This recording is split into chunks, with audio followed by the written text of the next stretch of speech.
अस्सलाम वालेकुम नाजरीन, आज की बड़ी खबर यूएई इसराइल के साथ मिल चुका है। यानी कि यूएई के अंदर अब इसराइल का सफारती खाना बनने जा रहा है। यानी कि उन्होंने अपनी एम्बेसी खोल ली ही है। इसराइल के वजीर खारजा है वो खुद वहाँ पर गए हैं और यूएई के वजीर खारजा से उन्होंने मुलाकात की है। और ये मुलाकात के अंदर और भी दूसरे बहुत से लोगों से मुलाकात हुई है और इस मुलाकात के अंदर इसराइल को एक बड़ा सरप्राइज दिया गया है। यानी कि यहाँ पर इनको इजाजत मिल चुकी है और ये अपना सफारत खाना यहाँ पर खोल सकते हैं। और इसराइल का जो वजीर खारजा यहाँ पर गया हुआ था, ये 2 साल के बाद, यानी कि जब नफ्ताली बेनेट के बाद इसने ही यहाँ का वजीर आजम बनना है इसराइल का। और ये बहुत ही चालाक किस्म का बंदा है, लेकिन ये इसने वहाँ पर जाकर मुलाकात की है और सफारत खाना खोलने का भी प्लान बना लिया है और इसको इजाजत भी मिल गई है। और ये दोनों की बड़ी तादाद में लोगों ने शिरकत की और यहाँ पर जश्न तक मनाया गया इसराइल के अंदर। और इसका मीडिया खुद इसके बारे में कह रहा है और इस चीज को भी शो कर रहा है कि हमने कितना बड़ा काम कर लिया है कि अब हम मुस्लिम ममालिक के साथ अपने ताल्लुकात कायम कर रहे हैं और अरब ममालिक में हम अपने सफारत खाने खोलने जा रहे हैं। यानी कि इन्होंने दूसरी और जगह पे अभी अपने सफारत खाने खोलने का प्लान बनाया है। और दूसरी तरफ नाजरीन, सऊदी अरब के अंदर तकरीबन 1.5 साल पहले इन्हें इजाजत मिली थी कि आप हमारी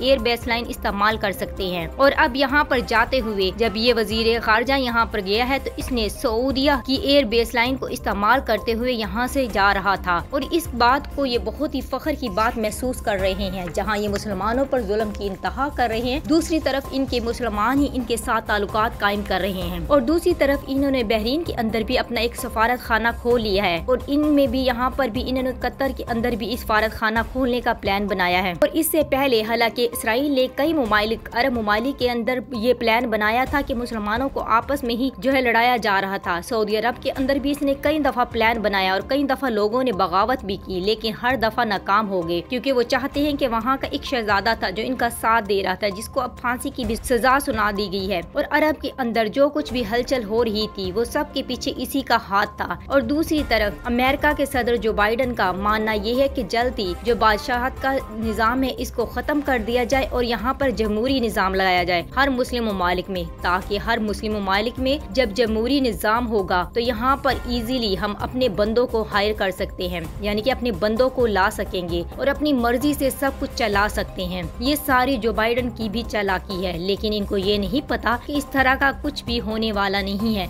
और दूसरी तरफ अब काफी मुस्लिम ममालिक भी इसके खिलाफ खड़े हो जाएंगे, क्योंकि जब से यूएई ने इनको सफारत खाना खोलने की इजाजत दी है तो इन लोगों को जो है इसकी सजा भी मिलेगी। शायद हो सकता है इनके साथ दूसरे मुस्लिम ममालिक के ताल्लुकात खराब हो जाए, लेकिन इनको पूरी तरह से सपोर्ट किया जा रहा है। अंदर ही अंदर इन लोगों को बहुत ज्यादा सपोर्ट मिल रही है। और दूसरी तरफ नाजरीन, एक और बड़ी खबर सामने आई है। इसराइल के अंदर एक इलाका है सलमान का, जहां पर बहुत तादाद के अंदर मुसलमान खानदान 150 के करीब रहते थे, यानी कि 1000 करीब जो है वो लोग रहते थे। इनको कहा गया था कि आप लोगों ने 28 जून तक इस जमीन को जो है वो फारिग कर देना है और अपने घर बार छोड़ के चले जाना है, क्योंकि हमने यहाँ पर पार्क बनाने हैं और यहाँ पर ये सरकारी जमीन है। इस तरह कहकर इन लोगों को बहुत ज्यादा टेंशन दी जा रही थी, लेकिन कुछ लोग तो बेचारे अपने खानदान को बचाने के लिए घर बार छोड़कर चले गए, लेकिन जो लोग नहीं गए तो यहाँ तक कि कई लोगों ने खुद गुस्से में आकर अपने घरों को जला दिया। लेकिन जो लोग नहीं गए थे, यहाँ पर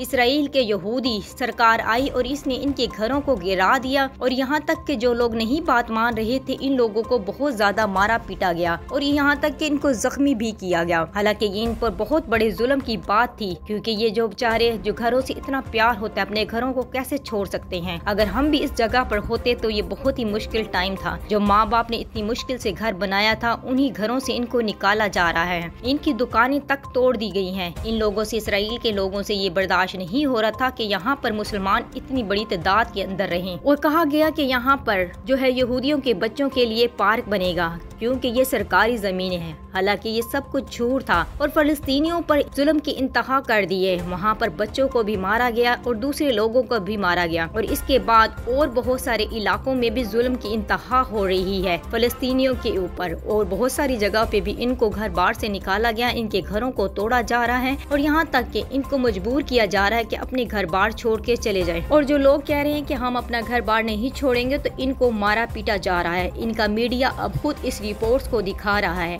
और कई चैनल्स पर भी ये न्यूज़ चल रही है। इसके अलावा नाजरीन, ये खबरें झूठी नहीं है, आप इनको नेट से निकाल कर भी देख सकते हैं। ट्विटर अकाउंट्स वगैरह से भी इन्होंने बहुत सारी खबरें शाया की है। दूसरी तरफ नाजरीन, हमास के लीडर इस्माइल हानिया वो लेबनान के हसनुल्लाह के साथ मुलाकात करने गए हैं और वहाँ पर फैसला किया गया है कि वो हमास की पूरी तरह से लेबनान जो है वो मदद करेगा और हमास को और ज्यादा मजबूत करेगा। कहीं जहाँ पर बहुत सारी जमातें इसके साथ शामिल हुई हैं, वहाँ पर अब लेबनान की भी जमात इसके साथ शामिल होने जा रही है, क्योंकि लोगों पर जुल्म की इंतहा कर दिया जब उन्होंने देखा कि फलस्तीनियों को इस तरह मारा जा रहा है और इतना ज्यादा जुल्म किया जा रहा है, तो हमास से ये बात बर्दाश्त नहीं हुई और उसने खुद कहा कि अब हम इसका बदला लेंगे। इतने जुल्म की इंतहा कि उन्हें घर तक छोड़ने के लिए मजबूर कर दिया गया है और वहाँ पर अगर आप हालात देखें तो आपको देखकर आपके रोंगटे खड़े हो जाएंगे और आपको बहुत ज्यादा रोना आएगा इनकी इस हालात को देखकर। और इसके बारे में कोई भी दूसरे मुस्लिम ममालिक, जो इतने सारे मुस्लिम ममालिक जो बड़ी बड़ी बातें करते थे और जो पहले इनका पूरा साथ देने के बारे में सोचते थे, अब कोई भी इनका साथ नहीं दे रहा और इन पर बहुत ज्यादा जुल्म किया जा रहा है। और दूसरी तरफ लेबनान ने पूरा फैसला कर लिया है कि उनका बहुत ज्यादा साथ देंगे और उन्होंने कहा है कि जो फलस्तीनी यहाँ पर लेबनान में आकर रह रहे थे वो दोबारा अपने घरों को जा सकते हैं। जब अगर उनका दिल किया तो वो दोबारा फलस्तीन जाकर भी रह सकते हैं, क्योंकि हम इन्हें कभी भी नहीं रोकेंगे, लेकिन हम हमास का पूरा साथ देंगे और इनकी पूरी तरह से मदद करेंगे। दूसरी तरफ ईरान ने भी इनका पूरा साथ देने का फैसला किया है। उन्होंने यहाँ तक किया है कि हम अपने हथियार भी इनको देंगे ताकि ये मुकाबला कर सके इसराइल का। और इसराइल में अब फलस्तीनियों पर जुल्म की इंतहा कर दी गई है। हर जगह पर फलस्तीनियों पर बहुत ज्यादा जुल्म किया जा रहा है, इनके घर बारों को तोड़ा जा रहा है, इनके घरों को बर्बाद किया जा रहा है ताकि इनके लिए जमीन तंग कर दी जाए और इनको रहने के लिए कोई भी जगह ना मिले और ये खुद ही इसी तरह मरना शुरू हो जाए। इसराइल का वजीर आजम नफ्ताली बेनेट बहुत ही कमीना किस्म का इंसान है, जिसने तो इंतहा कर दी है, नेतन्याहू से भी बढ़कर ये मुसलमानों पर जुल्म कर रहा है। और इन्होंने दूसरी तरफ जो यूएई के साथ मिलकर ये प्लान बना रहे सफारत खाने का, तो ये लोग नेतन्याहू का भी शुक्रिया अदा कर रहे हैं। कह रहे हैं कि इन्होंने अरब ममालिक के साथ ताल्लुकात अच्छे कायम किए हुए थे, जिसकी वजह से आज हमें भी इनके साथ ताल्लुकात कायम करने का मौका मिल गया है और ये सब कुछ इसका ही किया धरा था। और दूसरे इनके वजीर आजम इंतहाई किस्म के यहूदी, कट्टर किस्म के जो यहूदी है वो मुसलमानों को बर्दाश्त नहीं कर रहे। इससे बर्दाश्त ही नहीं हो रहा कि मुसलमान जो है आराम से रह सकें, इसलिए वो इस तरह के प्लान बना रहा है। नाजरीन, आपका इसके बारे में क्या ख्याल है कि यूएई ने जो इनको इजाजत दी है सफारत खाना खोलने की, ये ठीक किया या नहीं? और दूसरा, जो फलस्तीनियों पर इतना ज्यादा जुल्म किया जा रहा है इसराइल की तरफ से, उसके बारे में आपकी क्या राय है? कमेंट्स में अपनी राय का इजहार जरूर कीजिएगा। और दूसरे जो लेबनान के हसन नसरुल्लाह ने इनकी मदद करने के लिए कहा है, तो इसके बारे में आपकी क्या राय है? उनको इनकी मदद करनी चाहिए हमास की या नहीं? कमेंट्स में अपनी राय का इजहार जरूर कीजिएगा और मेरे चैनल को ज्यादा से ज्यादा लाइक कीजिएगा और शेयर कीजिएगा और फलस्तीनियों के लिए दुआ भी जरूर कीजिएगा। Thanks for watching.